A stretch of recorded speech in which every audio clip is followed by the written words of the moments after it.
அந்த பொக்கிஷத்தை அடைய இரு நதிகளுக்கு நடுவே ஒரு பிரதேசத்திற்குள் செல்ல வேண்டும். அங்கே பெரும் துவாரங்கள் உள்ளன. அவற்றை கடந்து நாம் உள் நுழைந்தால் அப்பொக்கிஷத்தை காணலாம். ஆனால் அதை ஒரு 5 தலை நாகப்பாம்பு பாதுகாத்து வருகிறது. மேலும் 12 வருடத்திற்கு ஒருமுறை ஒரு அரக்கன் அங்கு வந்து அந்த பொக்கிஷம் பெரும் நிதி பாதுகாப்பாக இருக்கிறதா என்பதை உறுதி செய்துவிட்டு செல்கிறான். தாங்கள் சொல்ல சொல்ல அந்த பொக்கிஷத்தை அடைய வேண்டும் என்ற ஆவல் என்னுள் பல மடங்கு எழுகிறது.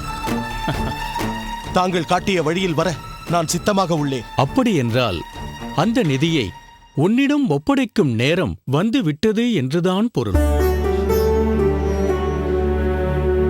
ஆனால் ஒன்று, நீ அரசன் என்ற நிலையில் வரக்கூடாது. வேறு எப்படி வர வேண்டும்? யமுனை துறைவனாகத்தான் வரவேண்டும். உனது மணிமுடியை துறந்துதான் வரவேண்டும்.